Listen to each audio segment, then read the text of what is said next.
And a happy Monday to you, Central Georgia. Thanks for tuning in here for a look at your extended forecast. It was quite a soggy into the weekend yesterday with widespread showers, even a couple of thunderstorms, one of which did pop up a brief severe tag, even had a little bit of tight rotation with it. National Weather Service didn't outline anything in the way of a tornado warning. However, we did see our fair share of some very gusty winds with that thunderstorm, along with even some small hail that did begin to pop up. So there was a lot of rain yesterday. There's no secret about that. Let's go ahead and take a look at your 48-hour rainfall totals. And we do have to go back over the course of 48 hours because the rain did get started a little bit more than 24 hours ago as of yesterday morning.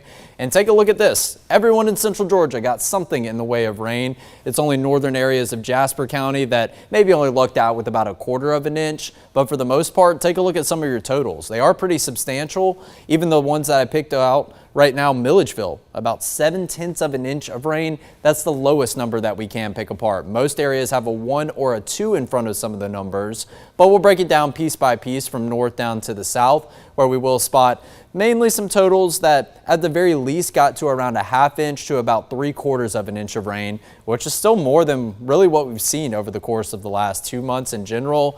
A little isolated pocket of 2.5 inches of rain over here outside of Gray to the east in Jones County. This green shade is going to indicate widespread totals of at least an inch in nature. So down here in downtown Macon, 1.2 inches of rain, maybe not quite as much in the North Macon area, but down in South Bibb County, looks like over here to the west of I-75, a darker patch of green, indicating probably some totals pretty close to around 2 inches of rain.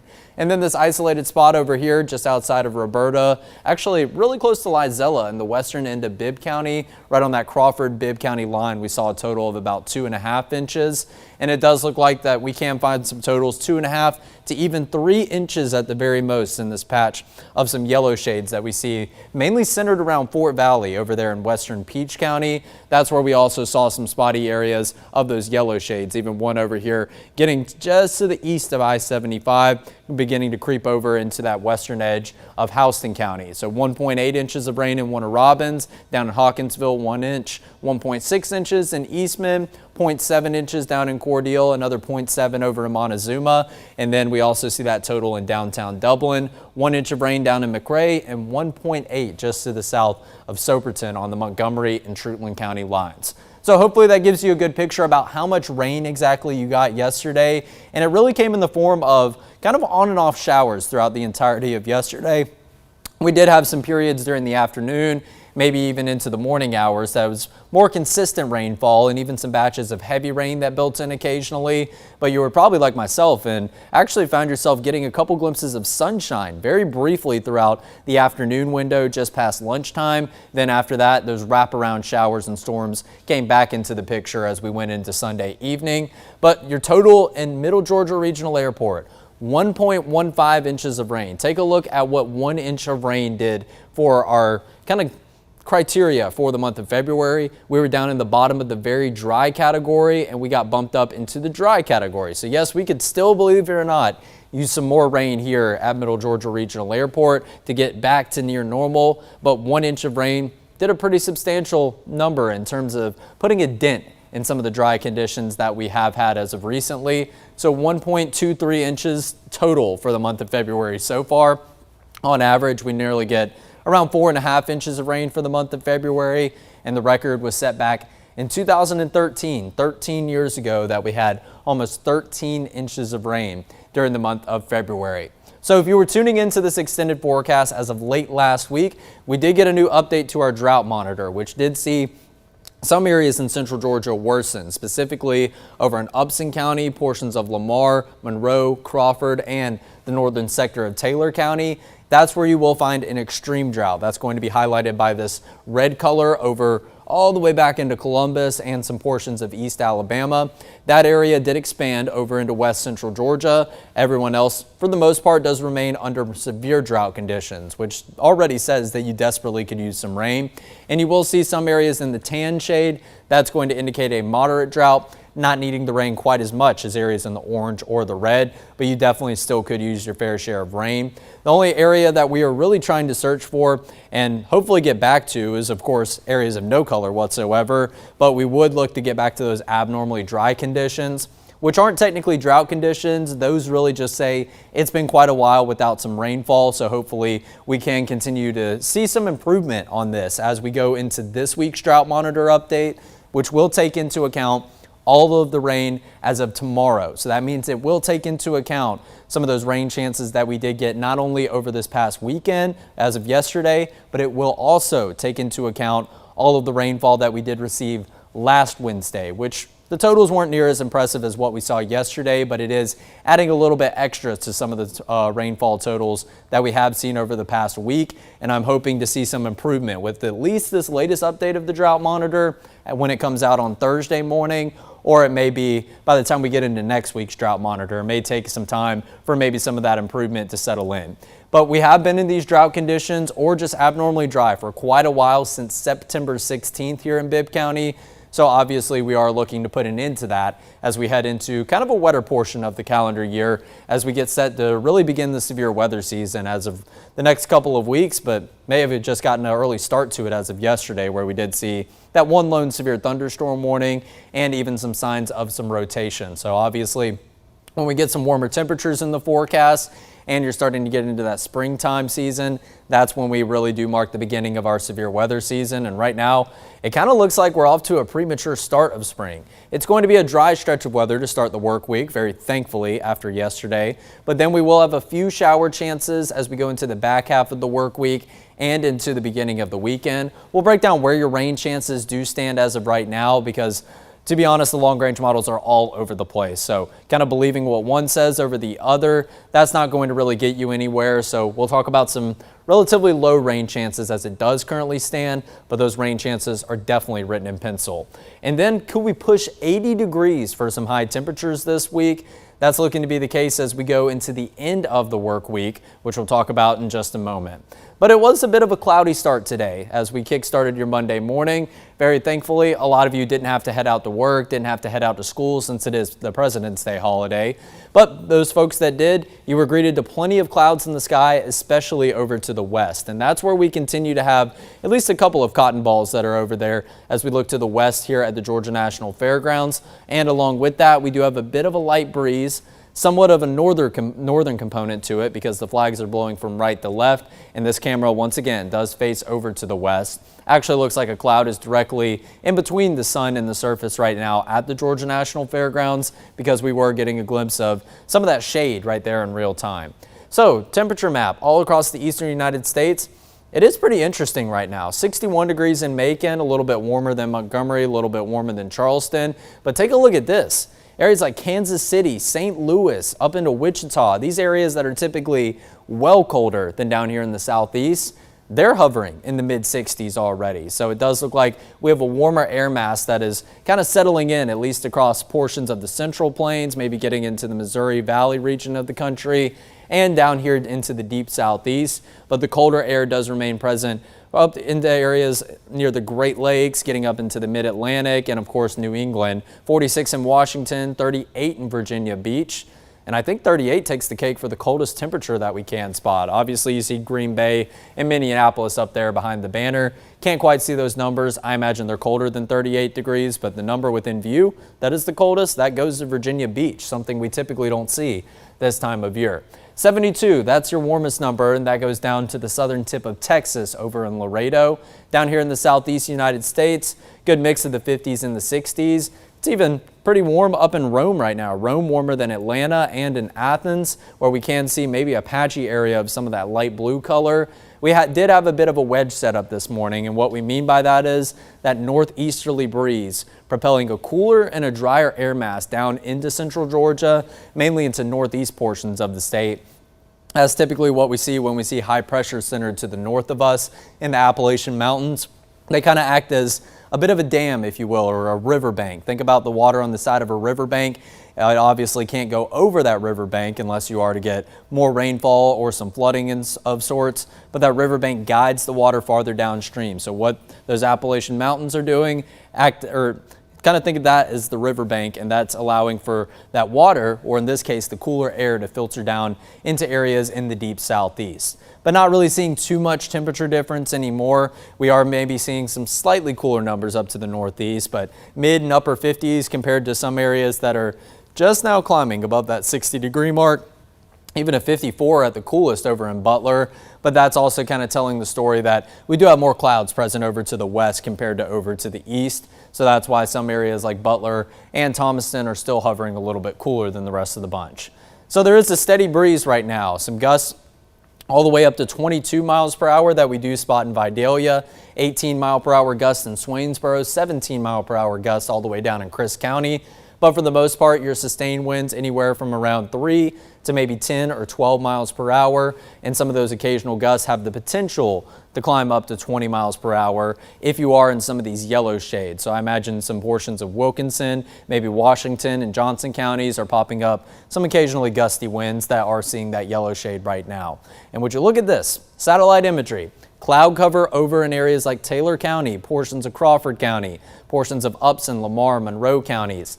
Like we were just talking about, those numbers slightly cooler than the rest of the bunch because they have the cloud cover. And as you get into the hours of daylight, that cloud cover is blocking some of that sunshine, which contributes to the surface heating. So you are not necessarily seeing that in areas like Butler, over to Roberta, maybe into Montezuma and Oglethorpe, down into Upson County, and then getting into southwestern Monroe County, areas like Culloden, and up into Lamar County, specifically in Barnesville.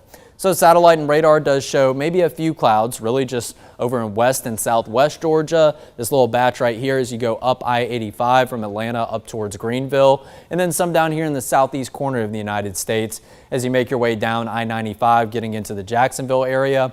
There's your fair share of scattered cloud cover in the southeast United States, and that's also what's creating a bit of a temperature difference in a select few spots all in this corner of the country.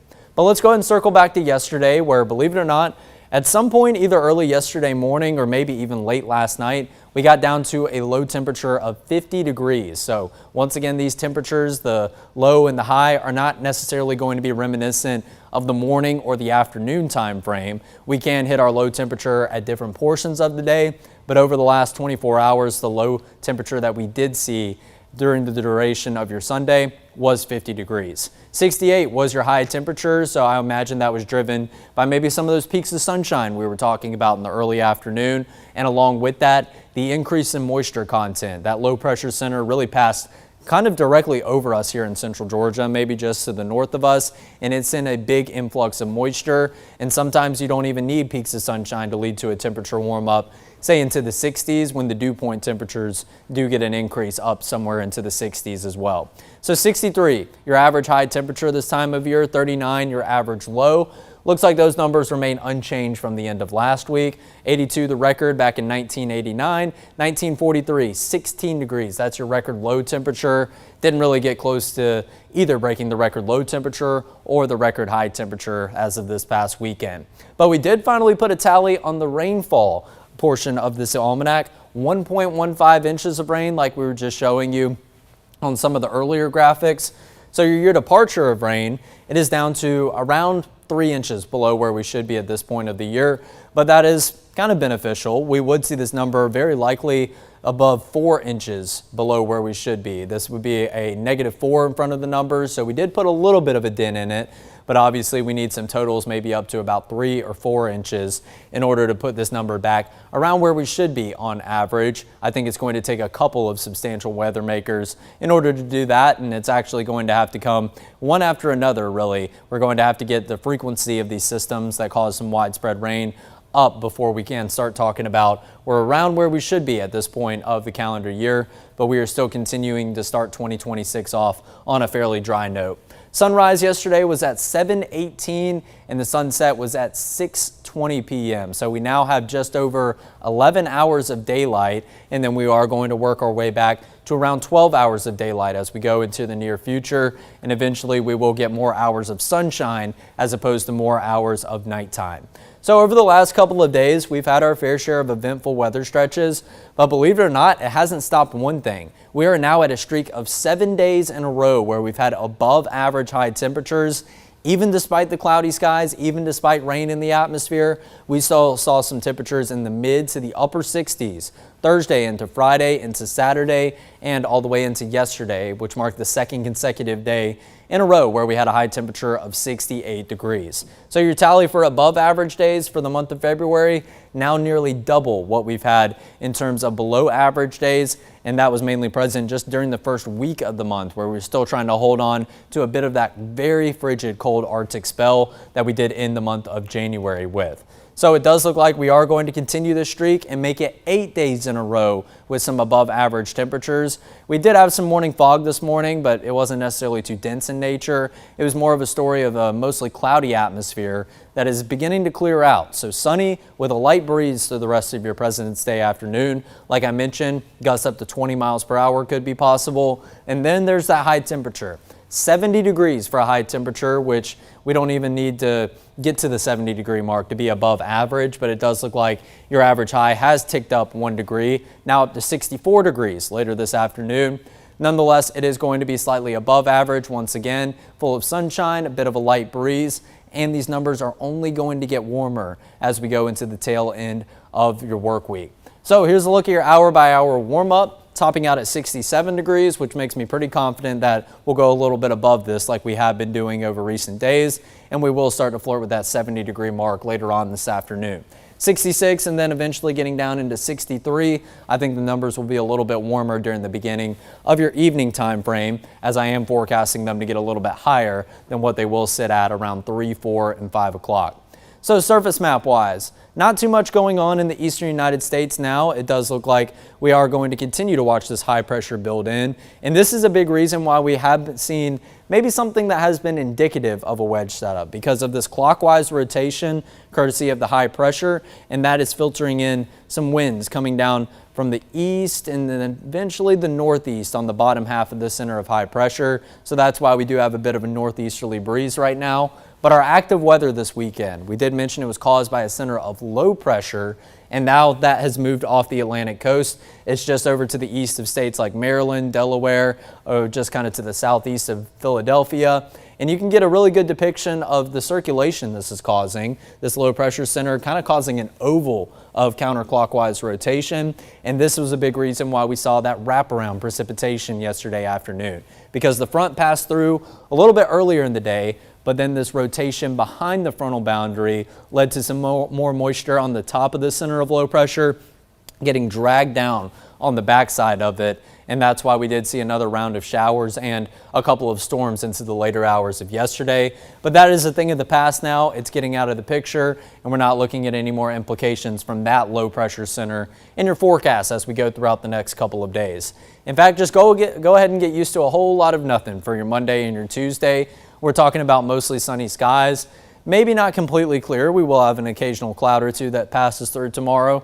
Overall, I do expect some mostly sunny skies and plenty of blue color being visible each and every afternoon for at least today and into tomorrow. Now, as we go into Wednesday, there's a few changes in light of an increase in cloud cover for the morning. So a bit of a gloomy start. And there's not going to be a sole point throughout Wednesday that we are going to be maybe mostly cloudy. We are going to have occasional passing cloud cover. But within some of these clouds, you are going to notice maybe a very small chance of seeing a sprinkle shower. That's just what happens this time of year. When you get some warmer temperatures, you get more humidity in the forecast, you'll steadily start to see some rain showers pop up working off the heat of the day, because when you heat the surface more and more and you start to have more moisture available at the surface, it leads to a lot of lifting. We call that the convective process, which you probably have heard me talk about a lot as of maybe last summertime when I'm doing this stream. That convective process is basically just means warm air rises, cold air sinks. So as that warm air down at the surface, that the surface is heating up, it's going to lift all that moisture up into the sky, and that's what can form at least a few spotty sprinkle showers kind of during this time of the year. It is more enhanced during the summertime, and that's why we start talking about pop-up thunderstorms, because we are super hot, we are super humid. The warmer and warmer that you get leads to quicker rising motion, and there's more water at the surface in order to work with some more humidity that time of year.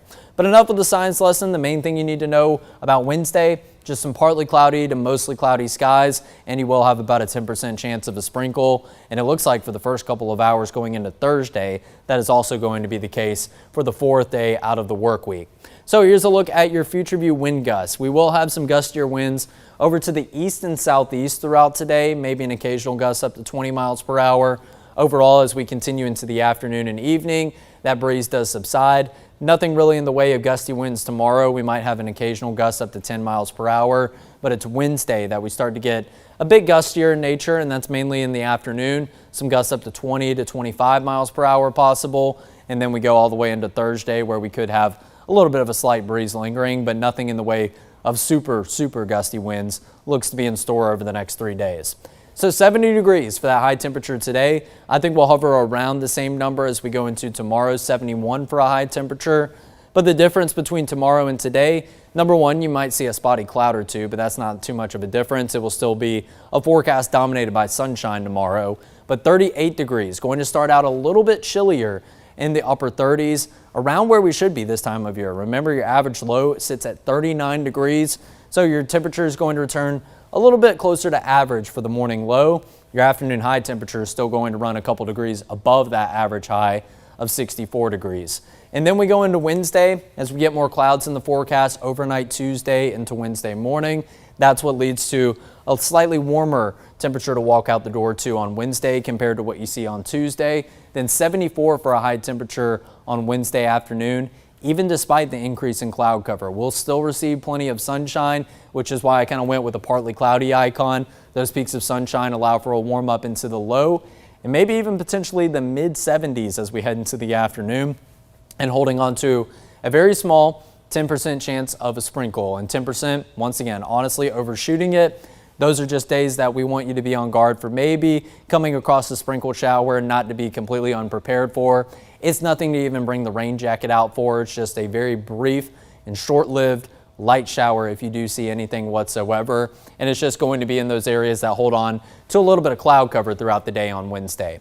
But then the numbers just continue to go up. How about 78 and 79 for high temperatures Thursday into Friday?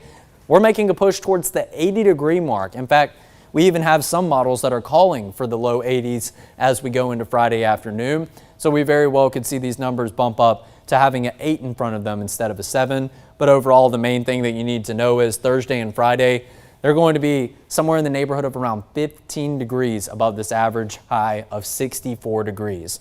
As far as your morning lows go, there's not too much change with them. Overall, they will go down to their lowest tomorrow morning, but then it's just a steady warming trend, exactly like what you see with your afternoon high temperatures. 54 for a low temperature on Thursday, 61 as we go into Friday. And that may be because of some cloud cover overnight into the early morning hours, but also as the temperatures get warmer, we are looking at a little bit more moisture in the forecast, and I think that's also going to help contribute to some warmer values to walk out the door to. 61 degrees for a morning low, you don't need any form of layering whatsoever. It's going to feel like a very nice forecast already from the get-go when you step out the door.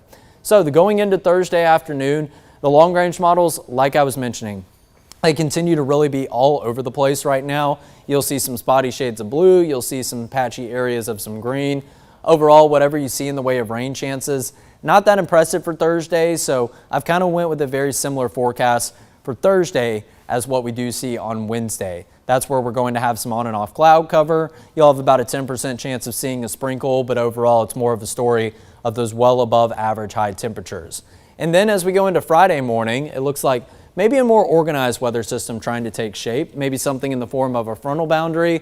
And you can see that the European model shows a bit more widespread rain than what the GFS does in green as we go into the afternoon. Still not necessarily agreeing on the timing and not hinting at some widespread coverage of that rain here in central Georgia. But then we go into Saturday, and the GFS is trying to organize some kind of band of some widespread rain, number one, maybe even some storms in the northern portion of Georgia, getting up into the Carolinas. I'm not putting too much stock into this because this is only what the GFS is saying. The European model has none of this playing out over the course of this weekend. So I've still elected for a fairly low chance of rain, but Friday and into Saturday, that's going to be when your more impressive rain chances are going to be. but it's still only about a 20% as compared to a 10% chances of rain. And the only reason I gave the difference in those chances of precipitation is because those rain chances on Friday and Saturday look to have some kind of organizational component to it. It looks like some kind of weather system is trying to take shape. So that's why I was a little bit more confident in those rain chances, but still, it's anyone's best guess as to what's to happen as we go into the weekend. National Weather Service website is calling for 40 and 50, maybe even 60% chances of rain, but I'm just not seeing that according to the current model data that we do have. And it looks like maybe a few spotty sprinkles try to hang around into the first part of your Sunday, but then eventually we will dry out for the end of the weekend and into the beginning of next week as we go into Monday. So I think the main thing that you need to focus on right now is staying up to date with the latest forecast, of course, so we can fine tune these rain chances as we get into the end of the work week and the beginning of your weekend. Otherwise, it's a steady warming trend day by day. 70 into 71 into 74, 78, and then 79 at the peak of the roller coaster on Friday.